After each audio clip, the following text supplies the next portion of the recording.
ॐ कदाचित् काळिन्दी तटविपिन सङ्गीतकवरो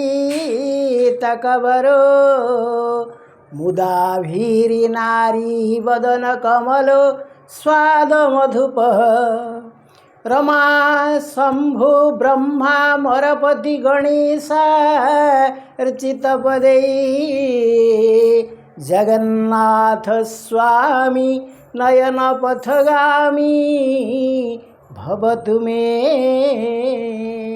जगन्नाथ स्वामी नयन पथगामी भवतु मे। ॐ वसुदेवं सुतं देवं कंसचाणूरमर्दनं देवकी परमानन्दं कृष्ण वन्दे जगद्गुरुं कृष्ण वन्दे जगद्गुरुं। हरिः ओम नमो भगवते वासुदेवाय। ओम नमो भगवते पुरुषोत्तमाय। हरिः ओम। प्रिय सज्जन वृंद, आज भागवत पठन और प्रवचनर यह पावन परिसर को आपण मान स्वागत जनाऊँ। भगवान अपार करुणारू आमे माने ए पर्यंत भागवतर चतुर्थ स्कंधर 25 अध्याय पठन करुचे। आज आमे तार अवशिष्टांश पाठ करिबा।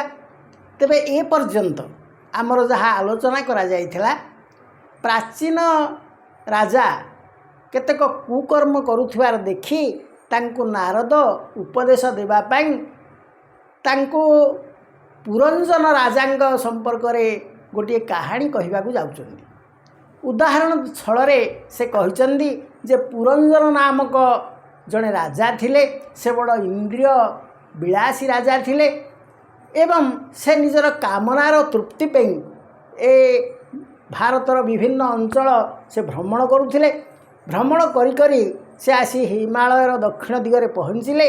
सेठी गोटे अपूर्व पुर देखिले एवं सुंदर अट्टालिका, सुंदर उपवन, सुंदर पुष्करिणी ए सबू देखिले। एवं सेठी पक्षी मानंगर काकली, मधुपर गुंजन एवं फूल प्रस्फुटित फूल मानंगर सुवास्य से विमोहित हो गले। झरनार कलकल शब्दरे से आहुरी आत्मविस्मृत हो गले। तेबे सेई अपूर्व पुर भितरु जड़े सुंदरी रमणी जितेबेले बाहरले तांको सखीमानंग सहित सेतेबेले से आहुरी आत्महरा हो उठिले एवं निजको संयम करि न पारी से तांको सहित कथोपकथन आरंभ कले एवं तांको विवाह करिवे बोली मध्य प्रस्ताव देइदेले।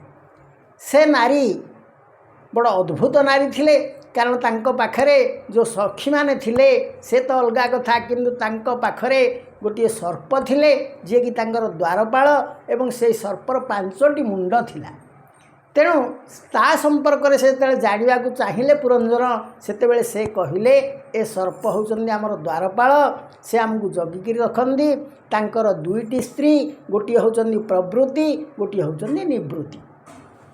जदि आपण प्रवृत्ति पिला मानंगु आपणार करिवे ताहेले जीवन को उपभोग करिवे। कारण प्रवृत्ति पिला माने होउचंदी काम, क्रोध, लोभ, मोह आदि विभिन्न प्रकार जेते समस्त रही अज्ञान जिनिस बा जेते सबु विषयर आकर्षण जिनिस सबु होउचंदी प्रवृत्तिंकर संतान। ताहेले से माने किए ए जेते प्रवृत्ति नंदन जे काम क्रोध अभिमान। ए जेते प्रवृत्ति नंदन ए जेते प्रवृत्ति नंदन जे काम क्रोध अभिमान। अज्ञान लोभ मोह हिंसा विवाद तर्क मिथ्या भाषा। तेणु यही माने होउचंदी प्रवृत्तिंगर संतान। किंतु निवृत्तिंगर संतान होउचंदी किए सत्य, शांति, दया, धर्म, क्षमा एभली तांको। तेणु तुमे तांको जदि आपणैब ताहेले हुए तो आध्यात्मिक मार्ग रे चली जीव। तेणु तुम विलास मार्ग पाइब नहीं। किंतु तुमे जदि प्रवृत्ति संतान मान सहित मिसिब ताहेले विभिन्न प्रकार भोग विलास रे लिप्त हो पार। किंतु ये जेहेतु भोगी हवापाई चाहूले जोगी हवापाई चाहू नथिले तेणु से चिंता कले नाई मु प्रवृत्ति संतान सहित मिसिबी एवं से यही जो अपूर्व रूपसी रमणी थिले तांको सहित कथोपकथन आरंभ कले एवं तांकु पचारे जे तुमर परिचय मते टिके भल करी कुह एवं तुमे तुमर पितामाता संपर्क मते कुह। से तार उत्तर रे कहले जे पितामाता कौन आम समस्ते होचे गोटे आत्मा।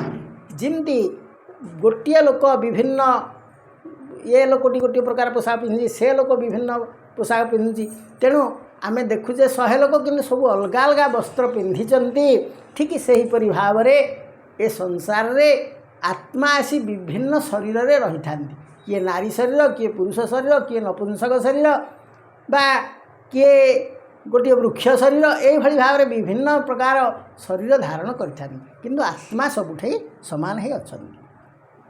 तापर से कौन कहते ईश्वर स्वेच्छा विहरे प्रकृति भेदे सृष्टि करे एखेनी के जाने तदंत ए माया जड़े विमोहित सोनाम गोत्रे की बा फल मो भाग्ये तुम्हें अबा मिल।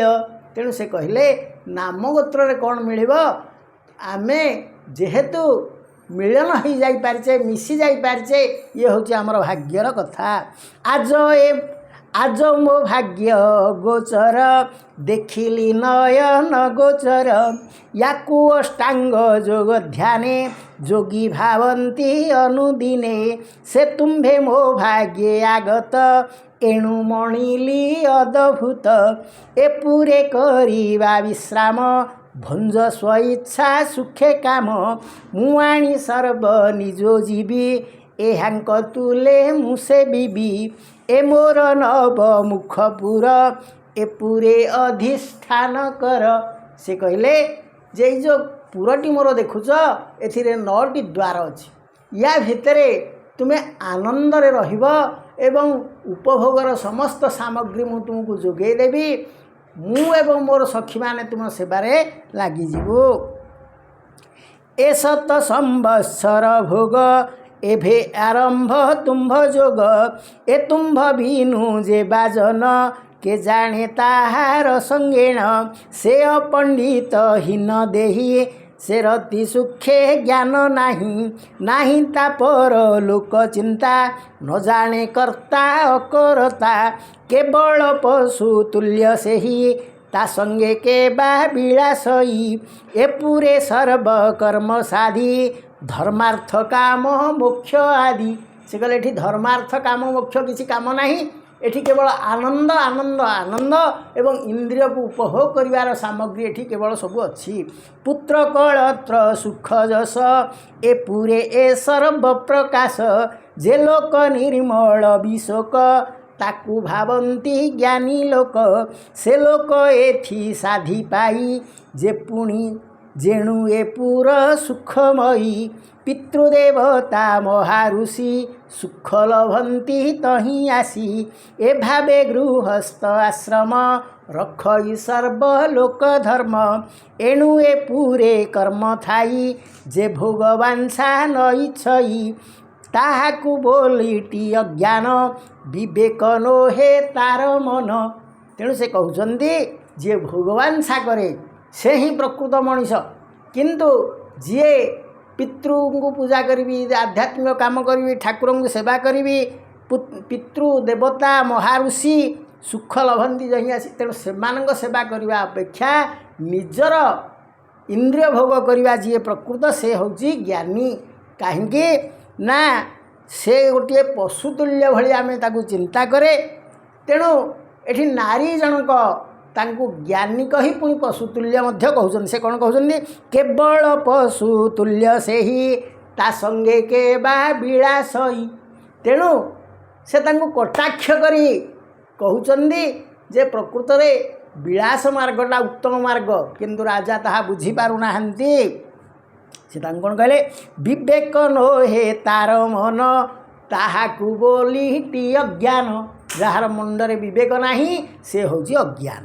के बा अज्ञान जुवती तुम्भर पाए प्राय तुम्भर प्राय पाईपति विहार न करे ता तुले ता स्वामी आसी जेबे मिले व्यर्थ से नारीर जीवन नकला भुजे आलिंगन स्वच्छारे आसी जेबे मिले वरण न कले से भले धिक्क से नारीर जीवन तांक विश्वासे धर्महीन जे सुख भोग न इच्छिब से व्यर्थ विजीव न बंचिब तुम्भे जे बड़ भाग्यवंत दिन उद्धारणे समर्थ एबे जे तुम्भे दया करी आइल मो दुख उद्धरी सेबे सुदया मोते हब सत्यवर स एथि थिब एमंते तावाक्य राजन से नारी से पुरंजन से पुरे कले कबसती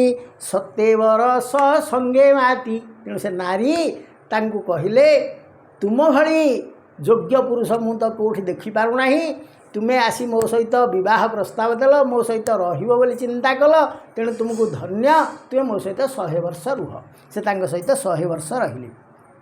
तापर कौन है गायक माने जे गावंती जे गेबेनी विहार करंती से सखी मानंकु घेनिण सरसी जल रे पसीण निदाघ काले से क्रीडंती से पुर केबे न छाड़ंती एबे से पुर द्वार मान कही बाजे दिगे जे बण ऊर्ध्वे सपत द्वारे तार ताओ धोहागे हेबे निद्वार ए द्वार मानंक निर्पति जे झा विषय आस्वादंती ए पुरे ईश्वरटी सेही ताहाकु न जानंती केही उपर सप्त द्वार शुण जे रूपे होइछि निर्माण जे पूर्वे तही पंचद्वार अग्रे कहिबा नाम तार खाद्योत आविर्मुख दुई जे द्वारे रूप संपादयी नलिनी नालिनी जे द्वार ए पूर्व भागे अछि तार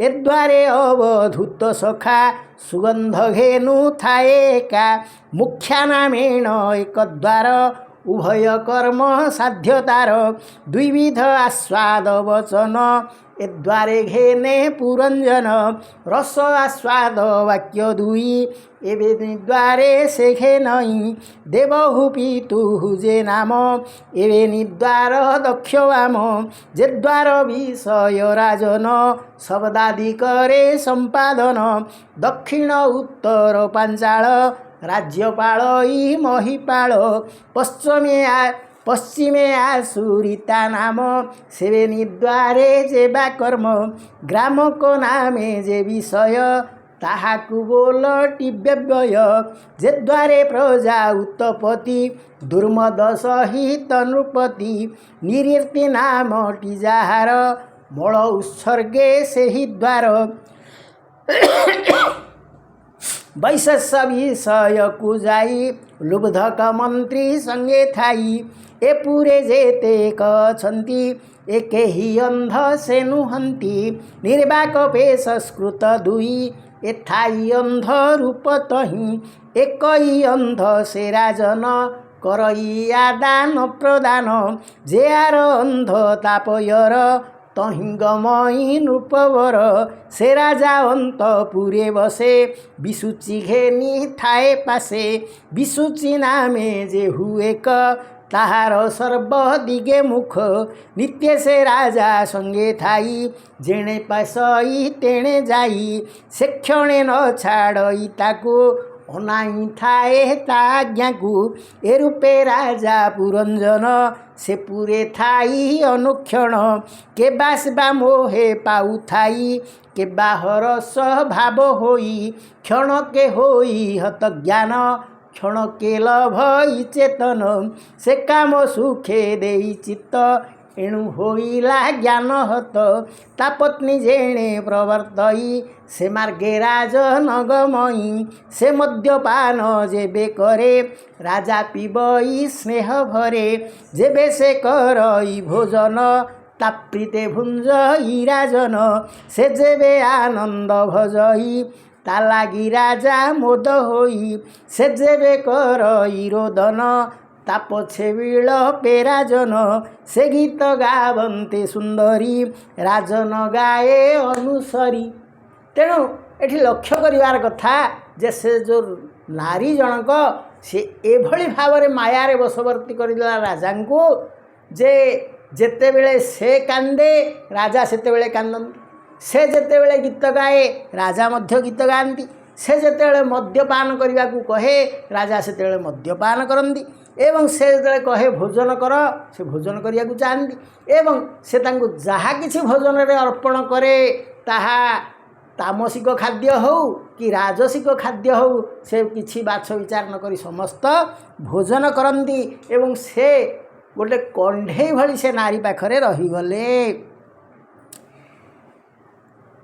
ଆନନ୍ଦେ ହସେ ଯେବେ ରାଣୀ ତା ଭାବେ ହସେ ନୃପମଣି ବଚନେ କହନ୍ତେ ରମଣୀ ସେ ଭାବେ କହେ ନୃପମଣି ସେ ଯେବେ ବ୍ୟଗ୍ର ଗତେ ଯାଇ ସେ ଭାବେ ରାଜନଗମୟୀ ତା ପତ୍ନୀ କରନ୍ତେ ଆସନ ସେ ଯେବେ କରଇ ଶୟନ ଏମନ୍ତେ ସେ ନାରୀ ରାଜାକୁ ସ୍ୱବଶେ ରଖିଲା ତାହାକୁ।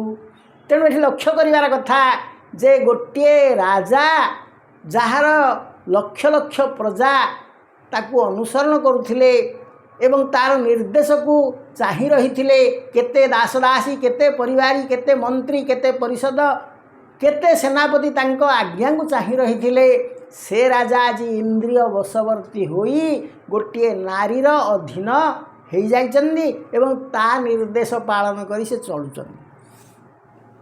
ଏହିପରି ଭାବରେ ନାରୀର ବଶବର୍ତ୍ତୀ ହେବା ଦ୍ୱାରା ମନୁଷ୍ୟ ବିପଥଗାମୀ ହୋଇଯାଏ। ଏମନ୍ତେ ସେ ନାରୀ ରାଜାକୁ ସ୍ୱବଶେ ରଖିଲା ତାହାକୁ ତା ବିନା ଆଜ୍ଞାରେ ରାଜନ ନ କରେ ଅନ୍ୟ କର୍ମମାନ ତା ବଶେ ହୋଇଲା ଆୟତ ରାଜାର ଜନ୍ମ ହେଲା ବ୍ୟର୍ଥ ସେ କ୍ରୀଡ଼ା ମୃଗ ଜୀବ ପ୍ରାୟ ସ୍ତ୍ରୀ ବଶରେ ରହେ ରାଏ। ଜଣେ ରାଜା କେତେ ବଡ଼ ପଦବୀର ଅଧିକାରୀ, ତାଙ୍କର ସୁଶାସନ ତାଙ୍କର ବିଭିନ୍ନ ପ୍ରଜାନୁରଞ୍ଜନ କାମ ତାଙ୍କୁ ଯୁଗ ଯୁଗ ରଖି ଯୁଗ ଯୁଗ କାଳ ଅମର ରଖେ। କିନ୍ତୁ ଯଦି ସେ ରାଜା ସମସ୍ତ କିଛି ତ୍ୟାଗ କରିଦେଇ ନିଜର ଇନ୍ଦ୍ରିୟ ଭୋଗ ପାଇଁ ଜଣେ ନାରୀର ଅଧୀନ ହୋଇ ତା'ର ବଚସ୍କର ହୋଇଥାଏ, ତା'ର ଚାକର ଭଳି ଚଳେ, ତାହେଲେ ତା'ର ଜନ୍ମ ବ୍ୟର୍ଥ ହୋଇଗଲା ବୋଲି ଭାଗବତକାର କହୁଛନ୍ତି।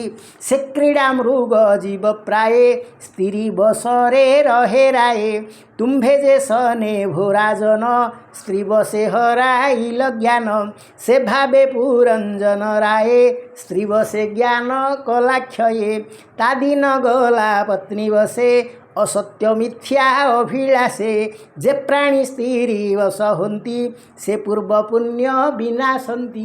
ତେଣୁ ଏଠି ଭାଗବତକାର ଅତି ସ୍ପଷ୍ଟ ଭାବରେ କହିଲେ ଯିଏ ନାରୀର ବଶ୍ୟତା ସ୍ୱୀକାର କରେ ତା'ର ପୂର୍ବଜନ୍ମର ଯେତେ କିଛି ପୁଣ୍ୟ ଥିଲା ତାହା ଧ୍ୱଂସ ହୋଇଯାଏ। ଇହ ଲୋକରେ ଅପଯଶ ଦେହାନ୍ତେ ନରକ ପ୍ରବେଶ ସ୍ତ୍ରୀଙ୍କ ସଙ୍ଗ ଦୋଷରାଏ ଧର୍ମାଦି ଜ୍ଞାନ ମାର୍ଗ କ୍ଷୟେ ସ୍ତ୍ରୀଙ୍କ ସଙ୍ଗ ଦୋଷରାଏ ଧର୍ମାଦି ଜ୍ଞାନ ମାର୍ଗ କ୍ଷୟେ କିଞ୍ଚିତ ଶ୍ରେୟ ନାହିଁ ଯହିଁ ଏହା ତୁ ସିଦ୍ଧରେ ଭାବଇ ଏହା ତୁ ଶୁଦ୍ଧ ଚିତ୍ତେ ଧର ଏ ସଙ୍ଗ ଦୂରେ ପରିହର ତୁ ଶାସ୍ତ୍ର ମାର୍ଗେ ହେ ରାଜନ ବିଚାରି କର ଅନୁମାନ ଏମନ୍ତେ ନାନା ଧର୍ମ ବାଟେ ସେ ମୁନି ବୁଝାଏ ଉଚ୍ଚାଟେ। ତେଣୁ ପ୍ରାଚୀନ ରାଜାଙ୍କୁ ମହାମୁନି ନାରଦ ବୁଝେଇବାକୁ ଯାଉଛନ୍ତି, ଦେଖ ପୁରଞ୍ଜନ ଯେଉଁ କାମ କରୁଛନ୍ତି ତାହା ଠିକ୍ କରୁଛନ୍ତି କି? ସେ କିପରି ଭାବରେ ଅଧର୍ମ ପଥରେ ଖସି ଖସି ନିମ୍ନଗାମୀ ହୋଇଯାଉଛନ୍ତି। ତେଣୁ ତୁମେ ସେଇଭଳି ଭାବରେ ଚଳିବ କି? ସେଇ କଥାକୁ ସେ କହିଲେ ଏମନ୍ତେ ନାନା ଧର୍ମ ବାଟେ ସେ ମୁନି ବୁଝାଏ ଉଚ୍ଚାଟେ ପ୍ରାଚୀନ ବରହି ନାରଦ ଏ ପୁରଞ୍ଜନର ସମ୍ବାଦ ଏହା ଯେ ଶ୍ରବଣେ ଶୁଣନ୍ତି अथवावदने गुणन्ति खण्डयी माया द्वन्द्वबन्ध ज्ञानवर्धित आत्मा शुद्ध भणयी दास जगन्नाथ भाषा प्रबन्धे भागवत इति श्रीमद्भागवते महापुराणे पारमहंस्यां संहितायां चतुर्थस्कन्धे प्राचीनवहिर् नारद संवादे पुरञ्जन उपाख्याने नाम पञ्चविंशोऽध्यायः। हरि ओम शांति शांति शांति।